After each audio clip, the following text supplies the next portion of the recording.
Stand Up 8, Episode 2.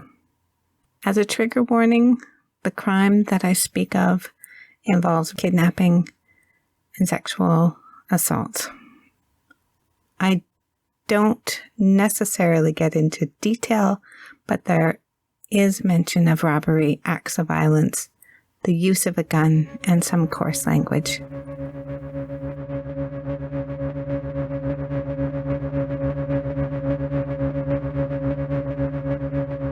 Today I'm going to talk about tools, and to be clear, I use the term tools loosely, the tools we use to survive life. These tools aren't necessarily physical or tangible. They aren't always what we think they are. They are often hidden, invisible, like a behavior. For me, compliance is one of them. Compliance, as we know, is an invisible, often insidious act that we do without thinking. And sometimes, I think we've all been there. We know it's just easier to comply.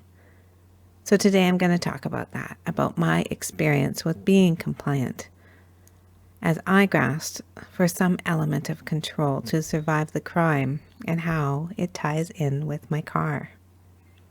My car has always represented freedom to me. As teenagers in Calgary in the 80s, we quickly learned that we needed a car to function. Everyone had a car. Without a car, your job choices were limited, your social life was limited, and taking transit to work or play, or in our case, to party, was a nightmare, often filled with waiting and freezing temperatures and unreliable connections. And back then, the environmental impact around driving wasn't really talked about. In Alberta in the 80s, gas was super cheap. I should also mention that my Grandpa Jim Rattray, who I lived with in high school, was a trained heavy-duty mechanic and the neighborhood go-to mechanic. His backyard shop was loaded with all the tools needed to save any car's life. Cars were life in our house. In 1992, I owned a 1981 Cutlass Olds, a boat of a beast by today's standards, but then a luxurious, sweet ride for me, a recent college grad who was pretty much always seeking her next adventure. And I bought this loaded baby blue two-door treasure for my dad just after I graduated from high school. I used to joke that the doors were filled with gold as they required a good bit of brute strength to swing shut. She was solid. She came with a few rusted spots and holes, but I soon got that taken care of and treated her to a shiny new paint job. So she was, dare I say, also pretty. Best of all, though, she had all the essentials: power steering, power brakes, power locks, power windows, and of course, a kick-ass stereo with not only a radio, but also a tape deck. I vividly remember popping in my mixtapes and being fully immersed in the pounding sounds of my favorite bangers from Van Halen, Guns N' Roses, ZZ Top. I mean, can anyone remember how great Tush sounded loud? And of course, the Chili's. She was definitely a step up from my first car, a bright orange four-door Chevy Nova with manual roll-up windows, no tape deck, and crackly speakers. I'm trying to remember for sure, but I'm pretty certain I was the only girl in our friend group, in high school anyway, that had her own car. So from the northeast edge of the city to the downtown core and everywhere else, me and my car went everywhere. And in those days in Calgary, you cruised. We used to brag about how great the city's road system was designed. Traffic jams really weren't a thing. At the end of April 1992, Grandpa Jim moved me to Vancouver, packing all my belongings into my Cutlass, plus the back of his friend's pickup truck. We drove straight out here with very minimal stopping, unless you count the herd of deer we randomly encountered on the highway and a classic truck stop breakfast, of course. I slept a lot of the way as Grandpa drove, and my Blue Beauty did what she always did best, safely got us to where we needed to go. Out west, to my new start. The freedom my car provided was a big deal. Driving was freedom. So, you may be wondering why all this car chatter. Well, this reliable hunk of baby blue and my love for her literally saved my life. It turned out my car became a pretty important clue for Detective Stu, who was at the scene trying to piece together why I had disappeared. And going back, just having thought about this, and you asked me about who did we speak with, and I know I spoke with your mom, and I can't remember if it was your mom who told me that, oh, well, is her car there? And we had no idea that you had a car, so obviously that became an issue, and we started for having people search for your car. And your car eventually was found on a side street where you'd parked it. That then became some evidence in the whole case. So this was even now more evidence of, well, okay, where would she go and why would she leave her car here, right? So it became, there was becoming a preponderance of what ifs here that sort of led us to believe that something untoward had happened. I'm Faye Lucas. My age right now is 69. I went to University of Calgary, and I got a degree drama art and dance at Alberta College of Art painting, and then moved down to Vancouver.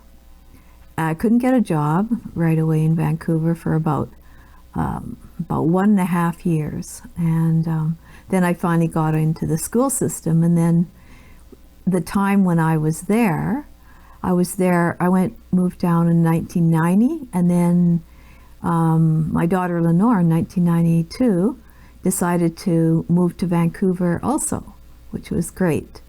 She just had moved to Vancouver. She hadn't been here that long. That's just when the incident happened. She was living with me for a few months, sleeping on the couch, and then she just got her own place.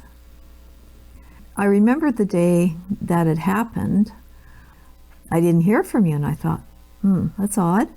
I said to Adam, I haven't heard from Lenore. And he goes, and I said, that's odd. And I told Fred, the man I was living with at the time. And then I intuitively got agitated because I thought, no, it's after work now, and I haven't heard from you. That's my memory. Adam and I went over then. I said, I'm going to go over there to the studio. And I went over to Suter's studio, and it was all locked up. And if I don't hear from you and it's all locked up, and looked in the windows, and what did it is I walked around the corner and I saw your car. And all of a sudden I went, all of a sudden I thought, you don't go anywhere without your car. The more people we talked with, the more this became a mystery, because like, where did she go? This is completely out of the norm. This is not something that Lenore would do. We have to rely on that because we don't know Lenore. We don't know you from Jack the Bear, right? And this is we're looking at every possible thing that we can determine as to what. Okay, well, has she gone off somewhere to party? Like that's a possibility, but it was becoming less and less prevalent as a possibility as time went on. We had going down and going along Hastings Street. Remember that this is after a holiday, a stat holiday. People are back at work, and I don't recall what day it was. Was it a Friday? July 3rd was a Friday. Yeah, okay. Yeah, so Saturday is when you would have been first on scene. Yeah, and I mean, it was, everybody out playing in the Evergreen playground. There's everybody around, cars everywhere, and I mean, we had nothing to point us in a direction. Well, you should be looking at that guy and the woman who walked across the bridge, right? had no idea. Nobody told us, right? We had policemen going and trying to find out people who may have been on a bus who may have seen something. Taxi drivers, delivery drivers, different businesses in the area. Did you have people out? You know, like all of that kind of stuff. And it was just, okay, do everything, take every step that you can to try and determine a timeline, right? And we were coming up zeros. I mean, I had other cases, but, you know, this is the only case that's pressing. We have to find out what's going on now, because we don't want it to be more than what it already is.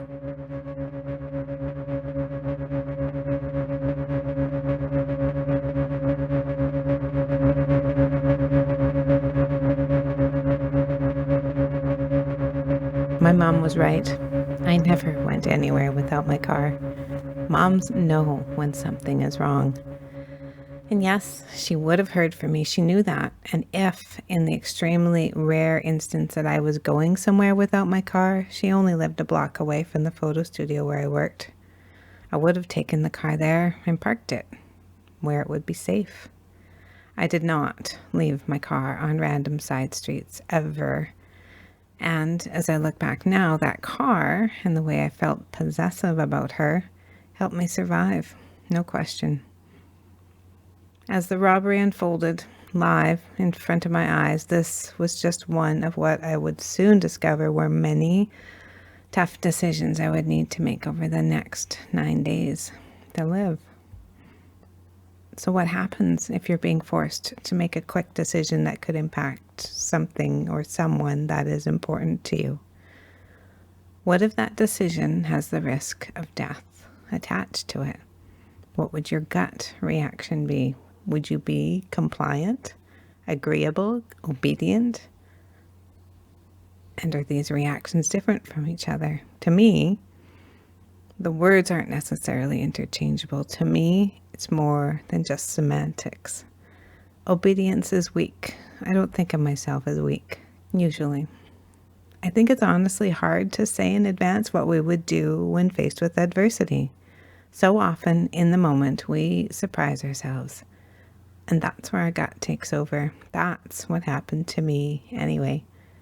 What I do know for sure is that on that particular day, July 3rd, 1992, I was not only possessive, I also became compliant. Not agreeable or obedient, compliant. In psychology, compliance refers to changing one's behavior at the request or direction of another person. And when a person has a gun to your head, it turns up the volume on whatever request they are making. Because really, when it comes down to it and you're face to face with a person with a gun in your face, you become compliant as fuck. I just wanted to live.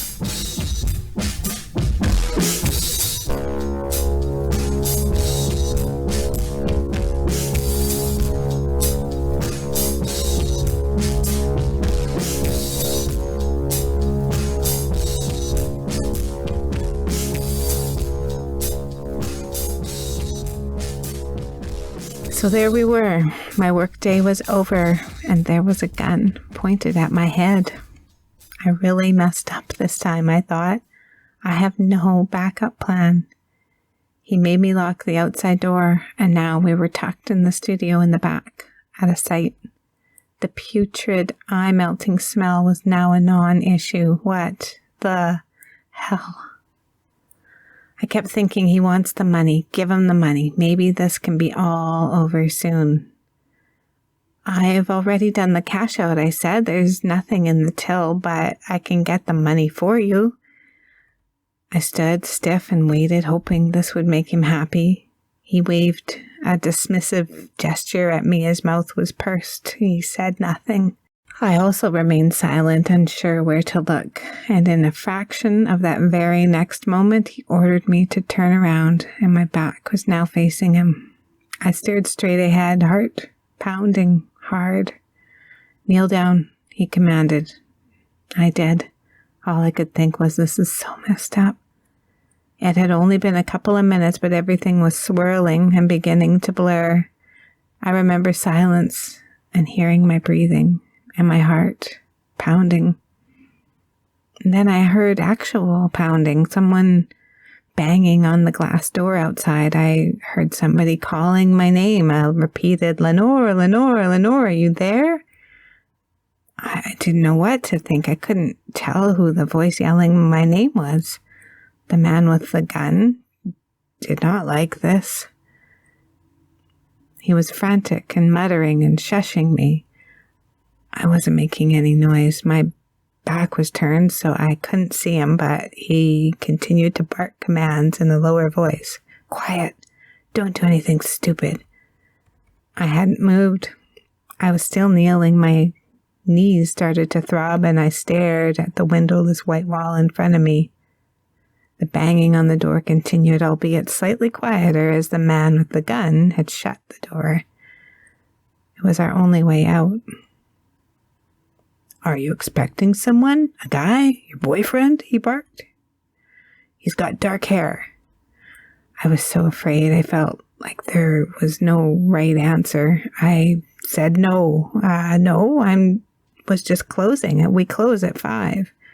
And then I quickly added, I just moved here. I don't know anyone. He didn't seem satisfied. The voice yelled, Lenore, a couple more times and banged. Again. Is that your name? He asked. He was clearly annoyed. I said yes, and I turned my head to look over my shoulder. I saw his back to me, peeking through the crack in the door, shuffling slightly from foot to foot.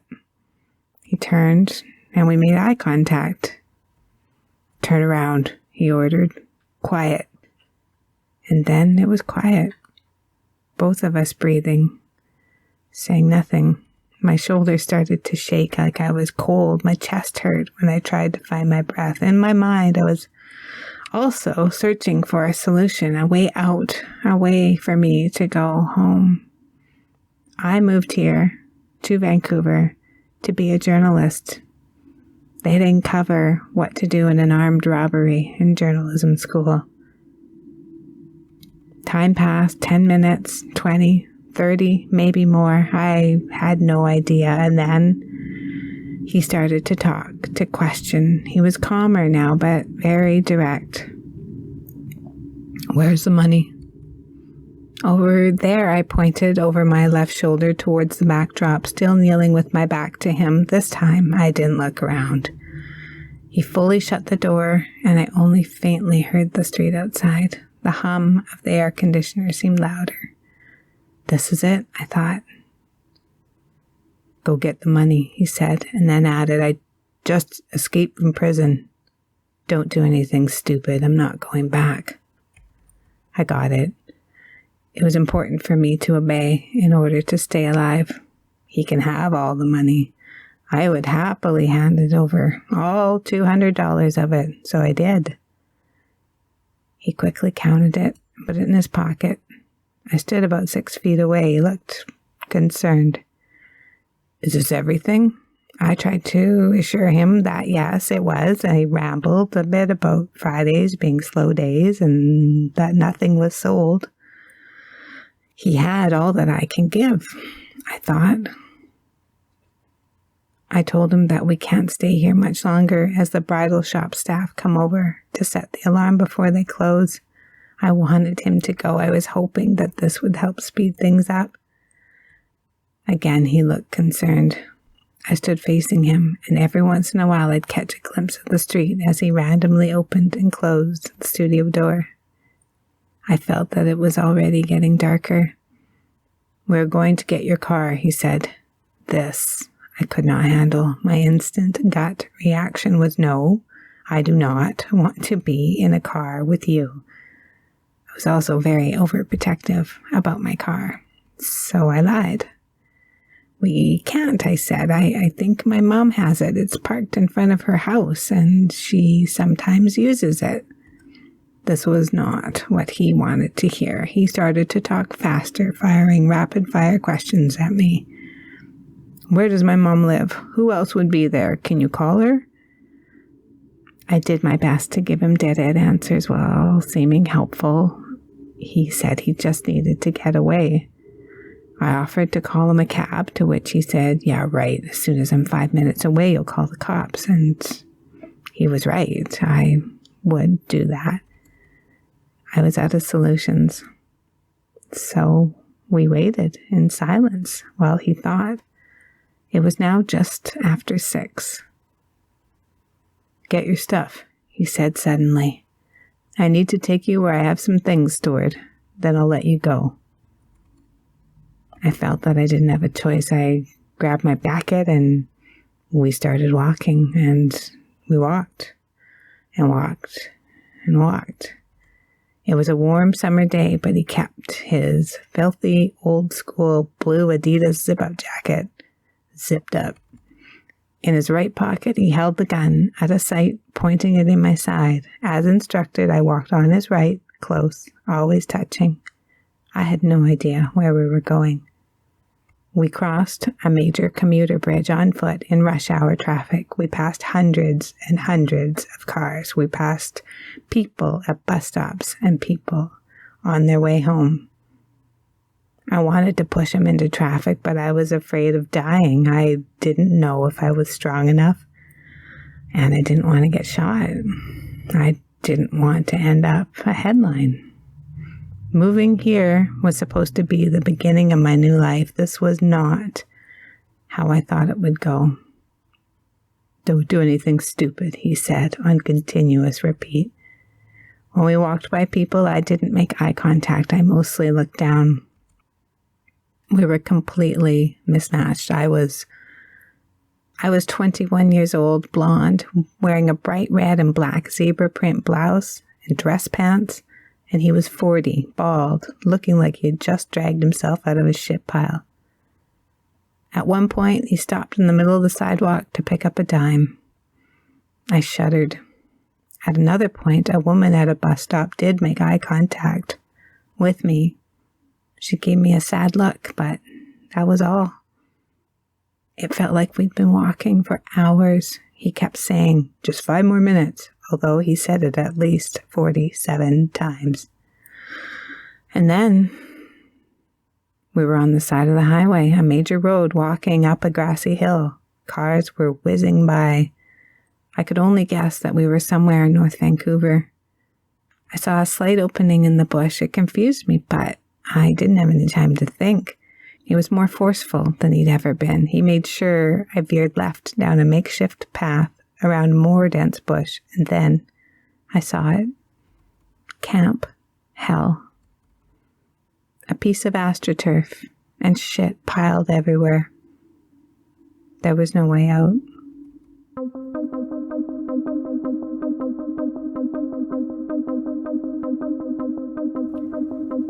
So yeah, Camp Hell. This name really just perfectly sums up the scene that had unfolded in front of my eyes. I've never called it Camp Hell before. I've never really called it anything other than the woods. It was only when revisiting this moment through telling this part of the story here that the name emerged.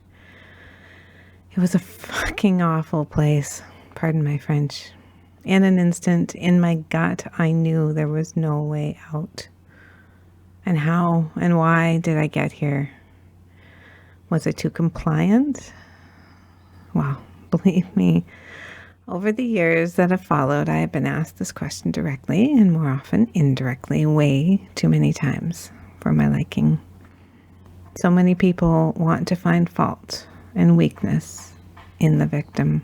Like, it's our fault that things went as far as they did, like they would have handled it better. And I mean, I don't really know what to say to that. All I can comment on is what happened to me and how I handled it and how I see it now.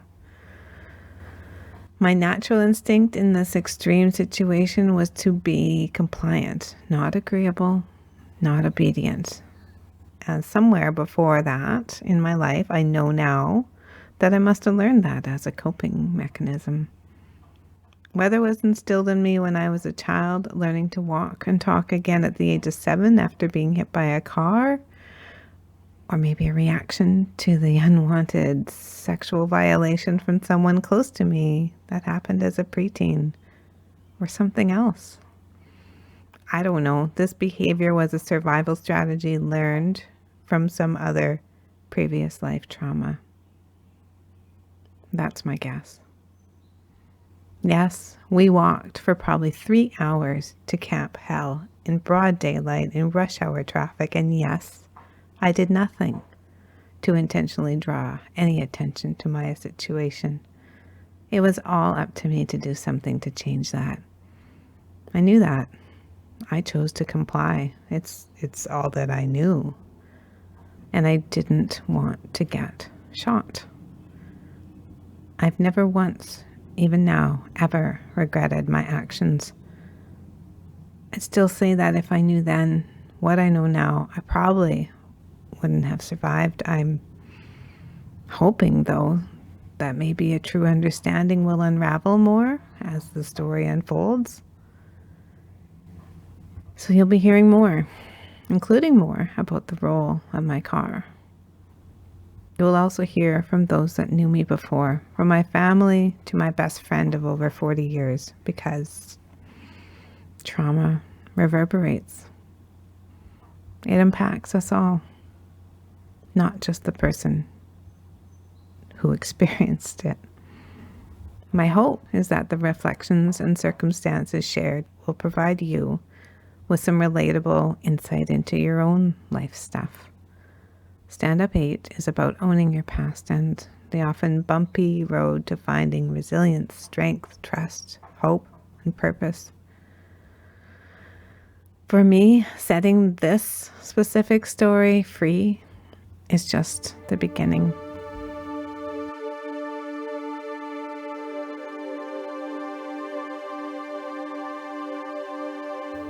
Thank you for listening.